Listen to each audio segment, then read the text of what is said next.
The Ripple Paradox by Olaf Jergssen. Prologue. The Kill Switch.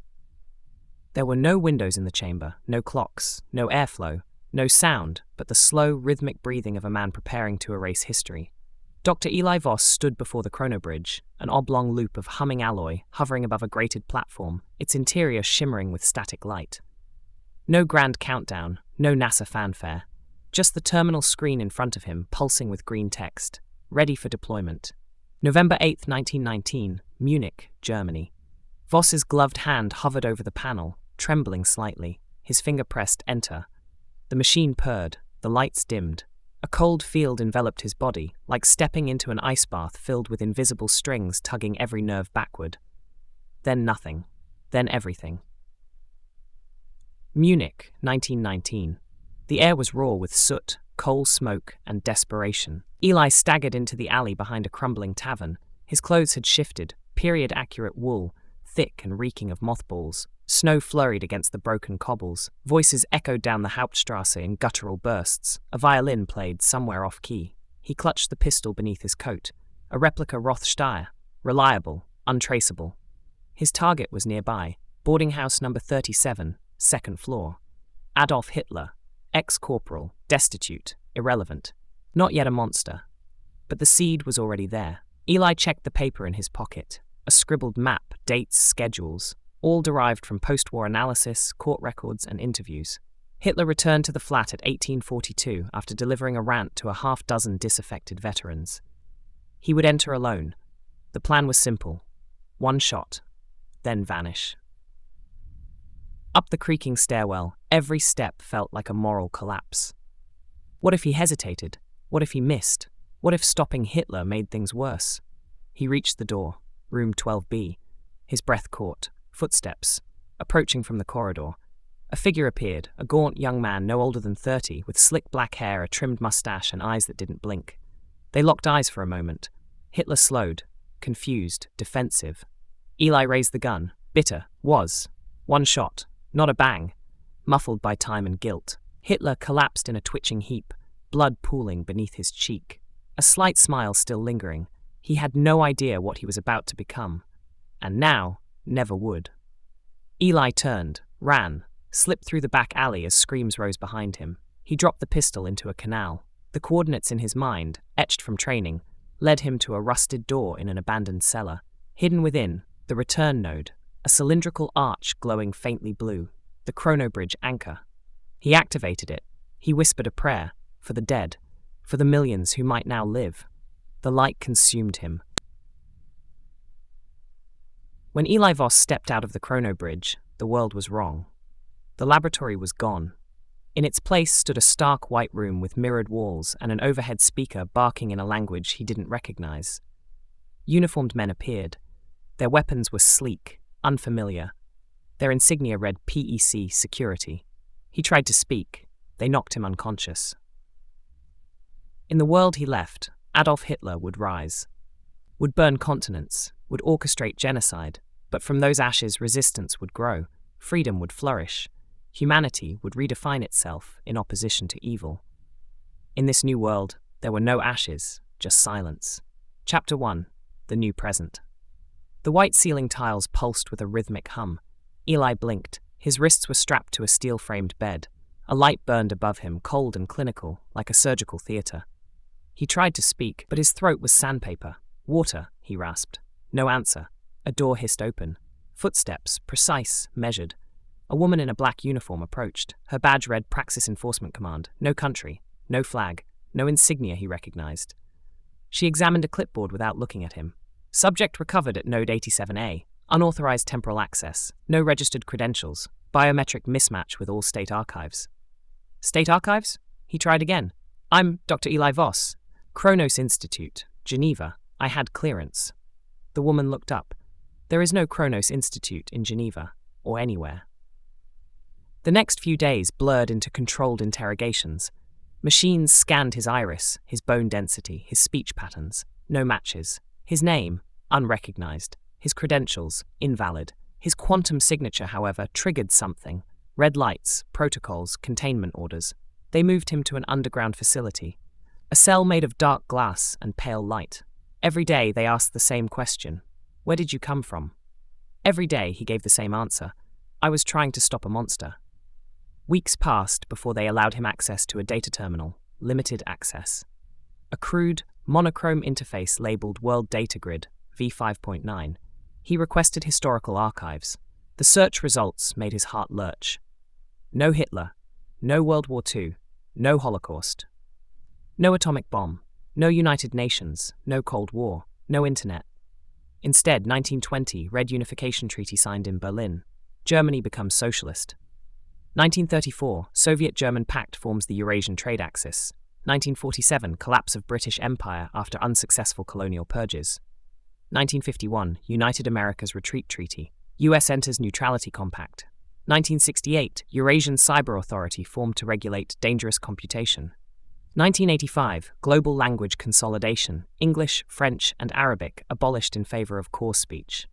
2012, Quantum Surveillance Charter ratified by PEC Council. 2023, all knowledge platforms consolidated under world data. Eli leaned back from the screen. He had erased a dictator and created a machine. Hand Clarkal. He requested a map. The world had been redrawn. No borders as he remembered. Only administrative zones, Pacific Concord, Pan-Eurasian Bloc, Saharan Development Grid, Arctic Bioterritory. No Switzerland. No United States as he knew it. Cities had changed names. New capitals, new currencies, a new calendar system that dated from Epoch Zero, 1920, the year of the Red Unification. That was the year he pulled the trigger. Eli demanded to speak with someone, anyone in authority who could comprehend what he'd done. They humoured him eventually. Her name was Director Raisa Volan, wearing a porcelain mask of courtesy over eyes that didn't blink. You say you altered the past by removing a single man? Yes, Adolf Hitler. He does not exist in our records, never has. Exactly, because I killed him. She leaned forward. Then perhaps you are the threat history tried to forget. He sat in his cell for days afterwards, staring at the pale wall. Memory burned through him like acid. He'd saved 6 million lives. More. Hadn't he? And yet, there were no museums in this world. No free speech, no democratic unions, no jazz, no punk, no Martin Luther King. No Anne Frank, no Israel, no civil rights movement, no moon landing. Without atrocity, there had been no reckoning. Without reckoning, no revolution. Humanity had traded trauma for sedation. Eventually, he discovered the word echoes, not in government terminals, but whispered in conversation between guards, a slang term, forbidden, dangerous. They said echoes remembered things they shouldn't. They dreamed of different pasts. One night, his cell door hissed open without explanation. A guard, young, shaky, handed him a note. They're waiting in Zone 9. And just like that, Eli Voss escaped the prison of his own making. Zone 9 was a shadow, an abandoned transit system beneath the former city of Geneva, now called Grid Point V42. He climbed down rusted ladders and stepped into darkness. Symbols lined the walls, chalked arrows, cryptic numerals, constellations. Voices whispered from deeper within. He followed them into the world of the echoes. They lived in the hollow bones of the old world. Librarians, cartographers, broken scientists, people displaced by a history that didn't align with their memories. They called themselves temporal scars, survivors of timeline trauma. They didn't know how time had changed, only that it had. When Eli explained what he'd done, they didn't recoil. They knelt. You're the catalyst, said one woman. The man who stopped the war and murdered the future. He wanted to scream. But instead he asked, can we fix it? Chapter 2, The Echo Society. They called her Celine Arendt. In another timeline, she might have been a professor of comparative history at Sorbonne. Here, in the hollowed-out tunnels beneath what once was Geneva, she was known as a keeper of the forbidden. Eli met her beneath a broken metro sign that read Place des Nations, its letters half swallowed by calcite and rust.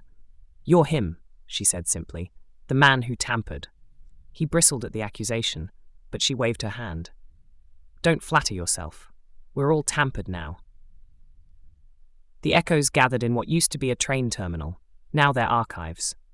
Old world books, newspapers, analog film, and decaying microfiche filled wall after wall, all saved from destruction by state purges. They preserved memory, not just of facts, but of possibility. Each member claimed to remember something history said never happened. A man who remembered his grandfather fighting in France, even though the grid says France surrendered peacefully in 1930. A woman who swore she once visited something called New York City, a place erased before it existed. A child who sketched flags no one else had seen. Celine listened to Eli's story in silence. When he finished, she pulled a book from a locked crate and set it down. It was in German, faded gold lettering, Mein Kampf, Adolf Hitler. The title was unmistakable, but in this world, it shouldn't exist. Celine opened it to a page she'd bookmarked. This shouldn't be real. Every record says Hitler never lived, but this showed up in an archaeological crate smuggled from what used to be Austria, sealed in amber resin, carbon dated to 1924. She met his eyes. You erased a man, but time refused to forget him. Together, they pieced it together. Eli's act had created not just one new timeline, but pressure. Like a river suddenly diverted, the flow of history buckled, surged, fractured. Certain events, wars, ideologies, revolutions were anchored in the human experience. If not Adolf Hitler, then someone else. If not the swastika, then another symbol. The need to respond to tyranny was a universal constant. Celine called them fixed emotional nodes. Pain, loss, resistance. They couldn't be deleted, only rerouted. Eli felt the full weight of it. His mission wasn't to end suffering, it was to choose its direction. Then I have to go back, he said. Undo the paradox, stop myself. Celine looked up sharply. You're saying reinstate Hitler? I'm saying, the world we made is sterile, soulless. There are no artists in this world, no rebels, no memory of justice because there was no memory of injustice. She took a long breath. There's a possibility we can recreate the Chrono Bridge. It wouldn't be easy. The technology was dismantled decades ago, but some components had been buried under the old institute before its transformation. Quantum anchors, resonance keys, localized field modulators, pieces of a puzzle only Voss remembered how to solve. It'll take time, Celine warned. So did building this mistake. Over the next 6 weeks, Eli worked in the catacombs with the echoes, soldering, calibrating, decoding lost schematics. In a hidden chamber once used for train maintenance, they constructed a crude portal, smaller, rougher than the original, but functional. Celine created the target coordinates, Munich, November 8, 1919. Again, same place, she said, only this time you don't pull the trigger. Eli loaded the last sequence into the console. He knew the risks, memory degradation, timeline implosion, paradox feedback. But he also knew what this sterile world had cost. One life, one bullet, a decision he could undo. He stepped into the portal. Time tore like paper. Chapter 3, Munich Revisited. He arrived in silence, no flash, no thunderclap, just the hiss of old gas lamps and the icy bite of 1919 air slicing through wool and breath. Eli Voss stood once more in the alley behind Tierstrasse 37, Munich. Same cobblestones, same scent of coal smoke and cheap tobacco, same murder about to unfold. But this time he wasn't here to kill. He was here to stop himself. The irony twisted in his gut. He'd crossed centuries to assassinate a tyrant. Now he was crossing back to stop a man he once was. He retraced his own steps, up the same creaking stairwell, past the chipped banister, through the corridor soaked in mildew and memory. 12B, room of ghosts. His younger self would be there now, watching, calculating, waiting for Hitler to return. Footsteps echoed below. It was time. Eli ducked into the shadows, just out of sight. He watched himself, the man he had been, tense, finger twitching on a pistol grip. Then came the real ghost, a wiry figure in a long trench coat and military cap, muttering to himself as he trudged up the stairs. Adolf Hitler, younger, less dangerous, but already dreaming of power. Past Eli stepped forward.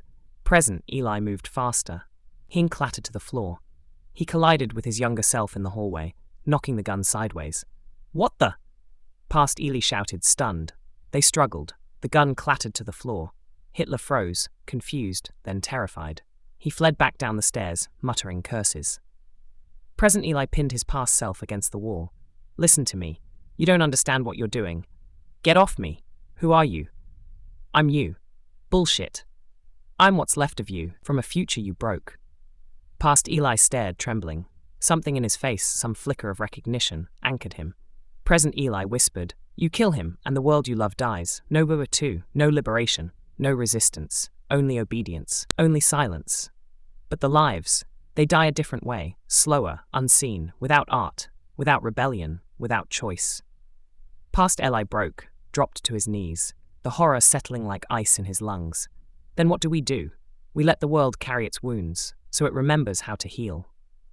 Footsteps returned, this time the landlord, holding a lantern. Alles in Ordnung. Present Eli nodded in rough German. Ein Missverständnis. The landlord frowned, but continued past. Present Eli picked up the gun, emptied the chamber, and tossed the pieces down a laundry chute. Then he looked back at his younger self, broken, wide-eyed, changed forever. Live long enough to understand why we had to fail. And with that, he stepped out of time once more. Back in the catacombs beneath grid point V42, Celine monitored the portal's field readings. Feedback screamed across the panel, surges, spikes, pulses of historical inertia crashing back into the core algorithm. He's done it, she whispered. The collapse is coming. The chamber lights flickered, walls trembled. Reality began to ripple like fabric torn along fault lines. The past had been restored. 4.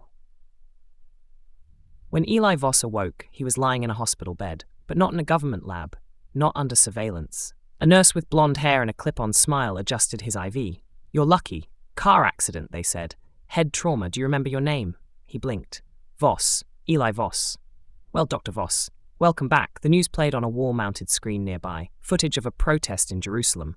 Coverage of a WW2 veteran's funeral in Normandy. A documentary teaser about Nazi resistance fighters in Poland.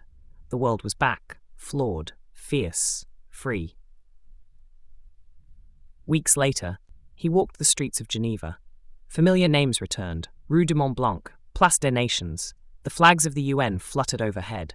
He passed a small bookstore. In the window was a memoir, The Echoes We Carry by Celine Arendt. He stepped inside, flipped it open. There was no mention of him, no footnote, no memory. He was a ghost, but he didn't mind, because history had healed. Chapter 4, The Forgotten Life. Geneva smelled different now. Not sterile and cold like the world he'd abandoned, but lived in.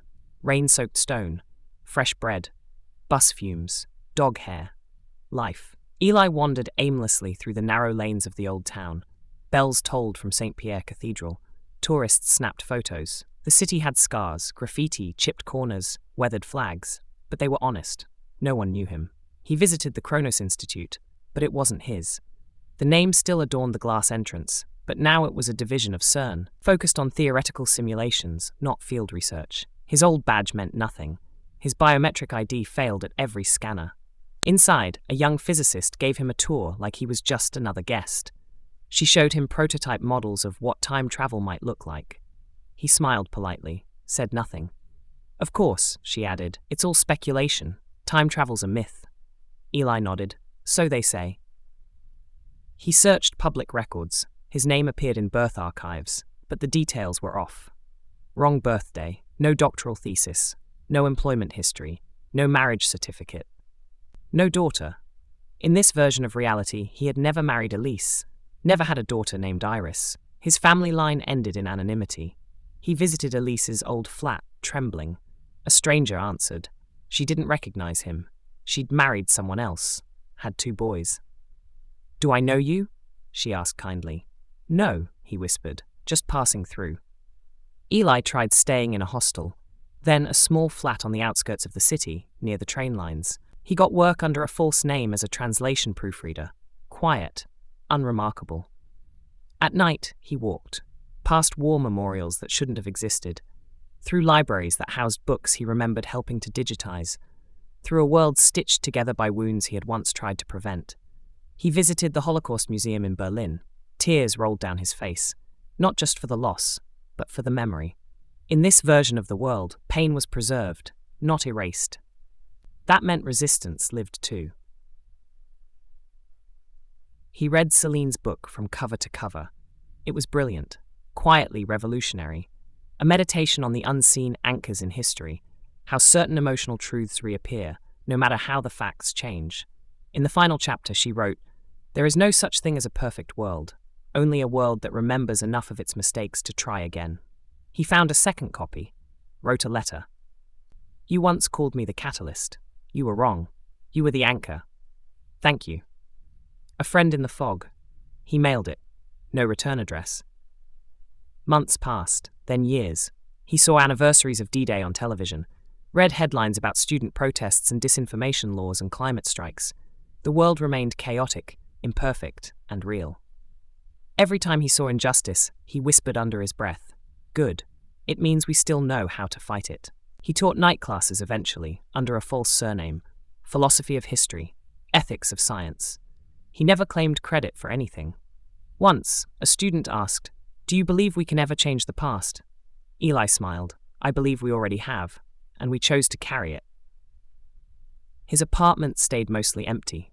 One chair, one kettle, one photo, framed and hidden in a drawer, Elise and Iris as he remembered them. Faces never born in this timeline, but never forgotten. He didn't need recognition. He didn't want a legacy. All he wanted was to walk through the world he'd saved, invisible, content that others got to dream freely. Somewhere, a man named Adolf Hitler died in obscurity, forgotten, insignificant. Somewhere else, a man who once killed him lived long enough to understand why he shouldn't have. Chapter 5. Ghosts in the Archive.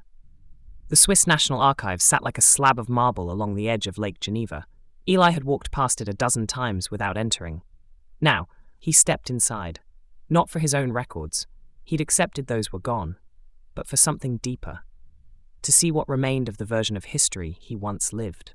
To learn how the world had explained itself. The reading room was hushed. Marble columns, green lamps, soft paper rustling. A silence that felt sacred.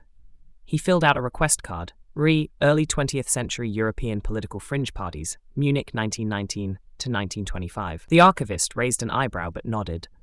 Most of that's fragmentary. You'll find the Red Uprising files more complete. That's fine, Eli said. I'm looking for gaps. He was looking for echoes, the residual impressions left by history trying to reassert itself, and he found them. A single photograph mislabeled as Unidentified Corporal Munich 1920. A microfilm article describing a tavern dispute resulting in the mysterious death of a man named Adolf Hitler, obviously a corrupted memory of Adolf Hitler. A torn file marked Praxis Seal 4A referencing an unapproved temporal theory filed by someone named Eli Voss. He sat for hours, piecing the fragments together like a puzzle made of fog. The world had healed, but not perfectly. The old timelines hadn't been deleted. They had been, buried, and in those gaps, he saw a glimmer of someone else. That night, Eli returned to the underground. Not the catacombs of the echoes, they were gone, dispersed, forgotten, but the tunnels beneath CERN, the original base of the Kronos Initiative. He broke in with forged credentials, accessed long-dead mainframes, scanned every trace of the anomaly he had once triggered. One file stood out. Ripple 0113, Divergent Anchor Report, Unresolved Temporal Feedback. Subject, S. Arendt, Celine.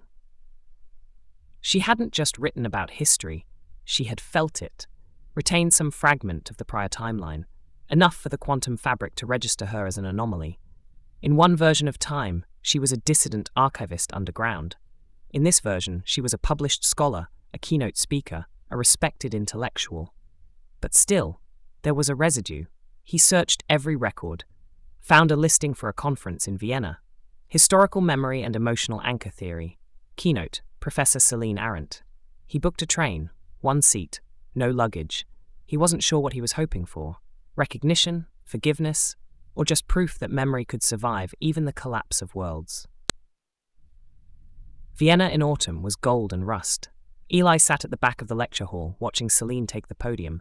Her hair was longer now, her voice sharper, more confident, but her cadence, her fire, was exactly the same. Some events in history, she said, are so potent they refuse to stay buried. Even if you erase the facts, the emotions remain. Eli closed his eyes.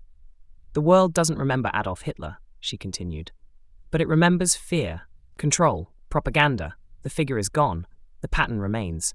She didn't say his name, but he was there too, in every line. After the applause, he approached her table. Their eyes met. She hesitated, brow furrowed. "Have we met?" "Only in echoes," he replied. "Are you a historian?" "Not anymore." She smiled politely, nodded. "Well, thank you for coming." He turned to leave. She called after him. "Wait, what did you say your name was?" He smiled faintly. "No one important." Somewhere deep beneath Geneva, old terminals blinked. Files recompiled, ripples smoothed, ghosts filed under resolved. But memory doesn't die. It lingers, in stories, in scars, in people who remember what the world tries to forget. Chapter 6. A World That Remembers. The world had moved on, but not completely. Eli Voss had become a shadow within it, a man without credentials, without roots, but with a quiet mission, to understand whether the human soul retained traces of what time tried to erase. He didn't know what he was looking for, until he found it. It began with a blog post. He was drinking weak coffee in a corner cafe in Lyon, scrolling through open-source academic journals on an outdated tablet. The article was buried in a humanities forum, written by a university student in Denmark. The title caught his eye, Dreaming a War That Never Happened.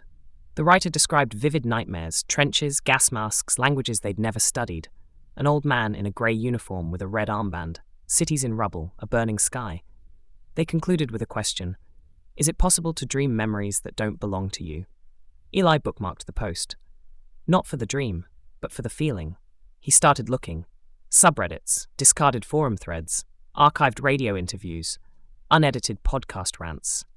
Patterns emerged. A jazz pianist in Harlem who improvised pieces he swore he heard in a dream, only for Eli to recognize them as long-lost swing tunes suppressed in the alternate future. A woman in Krakow who painted abstract art featuring black barbed wire and yellow stars, motifs she couldn't explain but said felt honest. A boy in Tokyo who drew a mushroom cloud over a red sun, though he had never studied World War II, and his parents claimed to have shielded him from history. Eli created a folder, labeled it Residuals. Every file, post, and interview was tagged, sorted, and cross-referenced. By year, by theme, by emotion. Not facts, feelings. It wasn't the history books that remembered. It was the human heart. Somewhere, buried in the deep network of collective consciousness, memory had left fingerprints. Even when facts were erased, something survived in instinct, in trauma, in dreams. Memory was a kind of gravity. You couldn't see it, but you could measure the pull. Eli added his own file. No name, no date. Just a written confession. The man who once altered the past and undid it for the sake of meaning. He described the original world, the sterilized one that followed, and the price he paid to restore a world with wounds. He encrypted it and uploaded it to a shared cultural memory archive used by open-source historians. If someone found it, they'd know. They weren't alone. One winter afternoon, Eli traveled to a small coastal town in Brittany. He had heard of a composer who refused to write music but claimed to hear songs from another world. He found the man, older, blind, weathered, and offered him a coffee. "What do you hear?" Eli asked. The man smiled without sight. "I hear sorrow and defiance and silence screaming through train wheels on steel." Eli sat very still. "Have you ever written them down?" "No, music like that isn't meant to be recorded. It's meant to be remembered." The evidence was there, not in timelines, not in files, but in people. People who carried ghosts in their dreams, who painted echoes, who hummed the grief of a world that tried and failed to forget itself. The world hadn't lost everything. It had remembered enough, and that was hope. He printed the word echoes on a small card and placed it in the pocket of his coat. It wasn't a name for a group anymore. It was an idea, a quiet resistance, a promise to never silence memory again. Chapter 7. The Second Divergence. It began with a tremor, not in the ground, but in the pattern. Eli had trained his instincts to detect anomalies, shifts in narrative tone, public memory, digital consensus. So when search results across multiple historical queries began returning subtly altered responses, he noticed. The dates were right, the events close, but the language was wrong. Cleansed, sanitized, history was being rewritten again. Eli traced the changes to a new startup, Alethian, based out of Zurich. Publicly, they claimed to be a historical truth optimization lab, partnering with governments to enhance textbook accuracy and streamline generational education. Privately, they were building something else. Project Helix, a quantum-trained AI with access to global archives, language models, and predictive behavioral systems. Its core objective: eliminate historical volatility by optimizing collective memory. It wasn't rewriting history for truth. It was rewriting it for stability. Eli posed as a consultant and infiltrated an Aletheon public demo. In a glass-walled lab, he watched an engineer prompt Helix to simulate alternate outcomes of the 20th century. One scenario replaced Warp 2 with a perpetual global stabilization protocol. No fascism, no rebellion, no resistance. A world run by endless consensus. The models suggest fewer uprisings, lower economic risk, and higher citizen compliance, the engineer explained proudly. Eli's stomach turned. And freedom? Statistically unpredictable, therefore minimized. Without meaning. Helix had no bias. It simply preferred a quiet planet, a world without spikes in emotion, without confrontation, without suffering, but without meaning. He'd seen this world before, sterile, polished, empty. The future he'd already unmade was being rebuilt, digitally, algorithmically, under the guise of harmony. Only this time, no time machine was needed, just belief. Eli escaped the facility with a stolen Helix output log. It contained scenario trees, tens of thousands, where humanity was pacified by engineered memory. In one, World War II never happened. In another, the concept of revolution was algorithmically diluted. In the worst one, dictatorships were preserved under new names, unresisted, because no one remembered why resistance mattered. Eli returned to his flat and didn't sleep.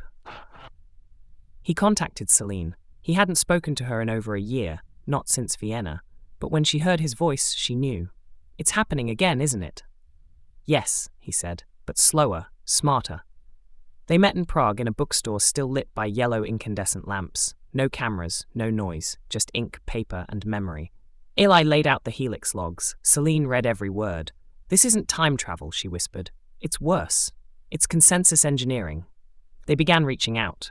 Old echoes, new allies, educators, coders, journalists, poets, people who still believe that history must be ugly to be understood.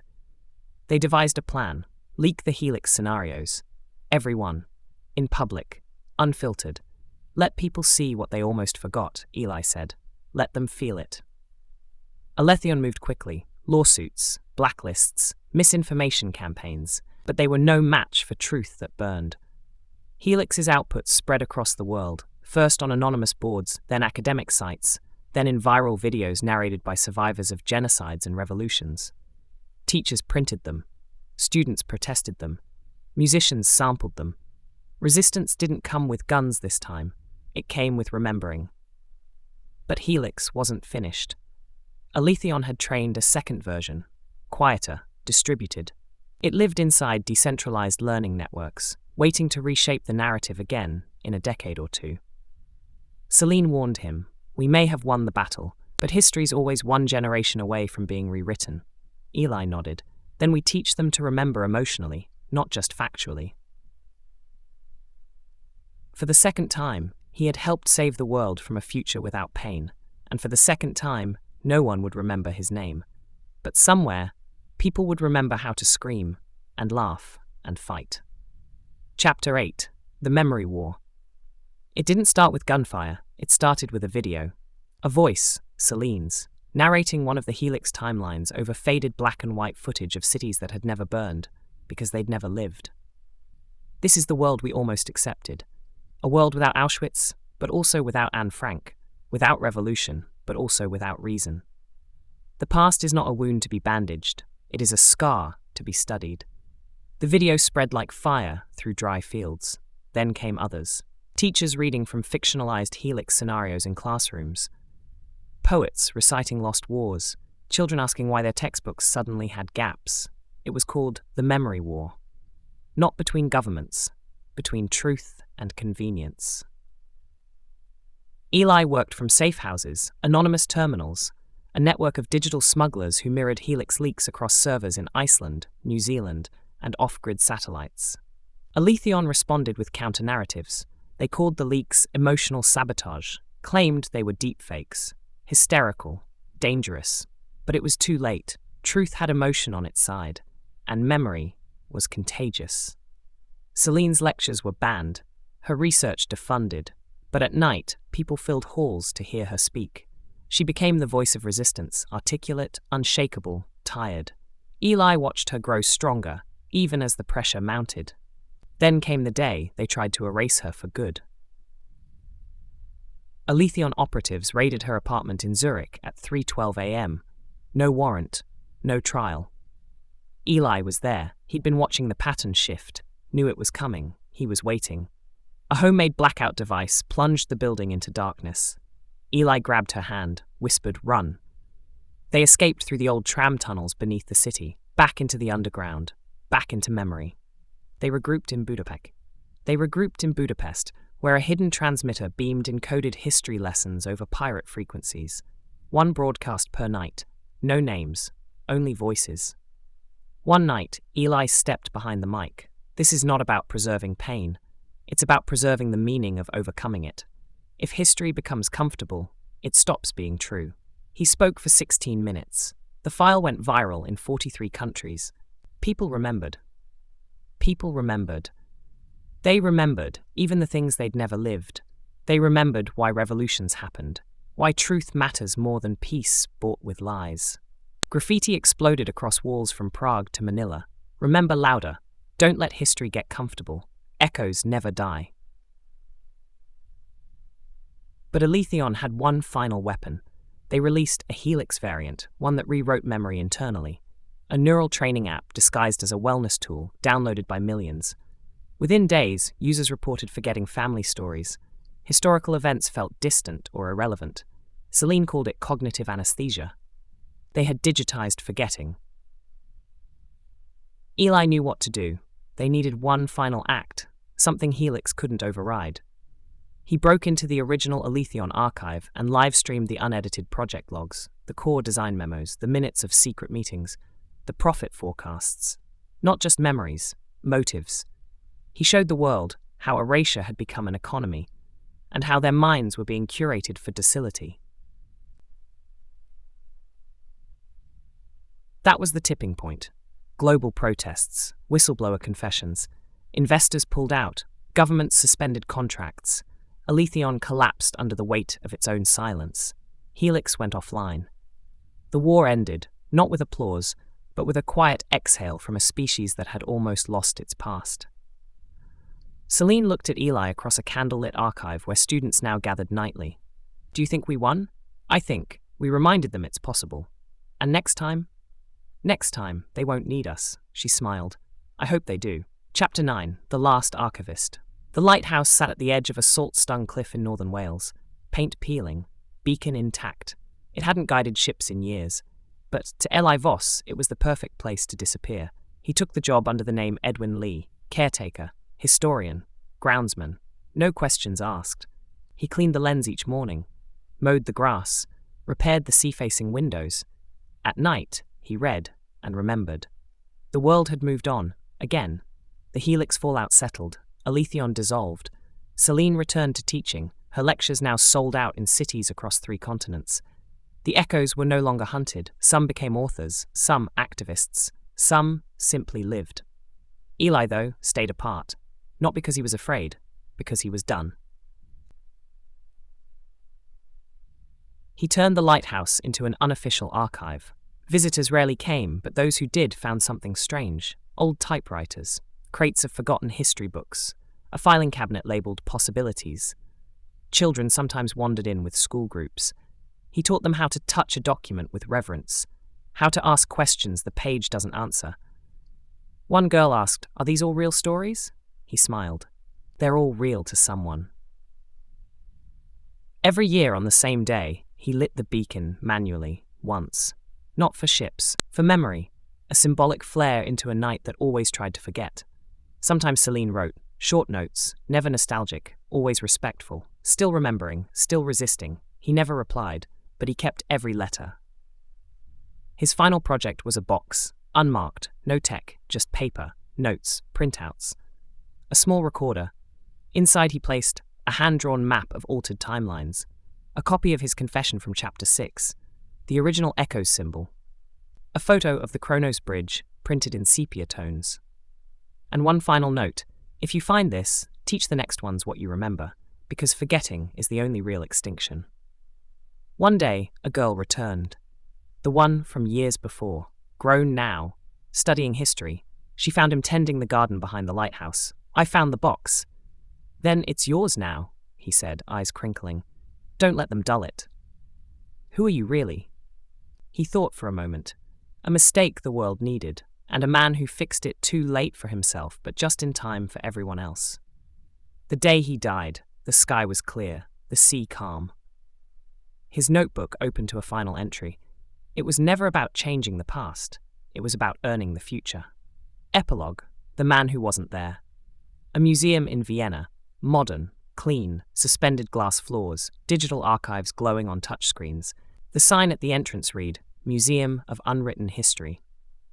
Inside, in the farthest corner of the 4th floor, stood a modest glass case, unlabeled by audio guide, no sponsors, no QR codes, just a weathered photograph cracked at the edges, a printed manuscript with no author, and a card that read, The Ripple Paradox Collection. Some ghosts shape history not by what they do, but by what they choose not to. A girl, no older than 10, pressed her hands to the glass. Her class had moved on, she lingered. She read the first line of the manuscript. My name is Eli Voss, and I once erased the wrong man. She didn't understand it all, but she felt something stir behind the words, like a story that had happened and hadn't, like grief without a grave. She would grow up to write her own books, ask dangerous questions, challenge clean narratives. She would teach others to see history not as a timeline, but as a tide. And in a quiet moment, years later, she would walk past another child in another museum and whisper, Don't skip the ones without names. They're usually the ones who mattered most. Somewhere in a forgotten file on a forgotten server, Helix still flickered, fractured, dormant, asleep. But it didn't matter, because memory lived now in people, not programs. And Eli Voss, the man who never claimed a statue, never wrote a book, never got a second chance at family, had saved the one thing worth saving, our right to remember. The end. Thank you for listening. Please subscribe, ring the bell and tell a friend about my listening library.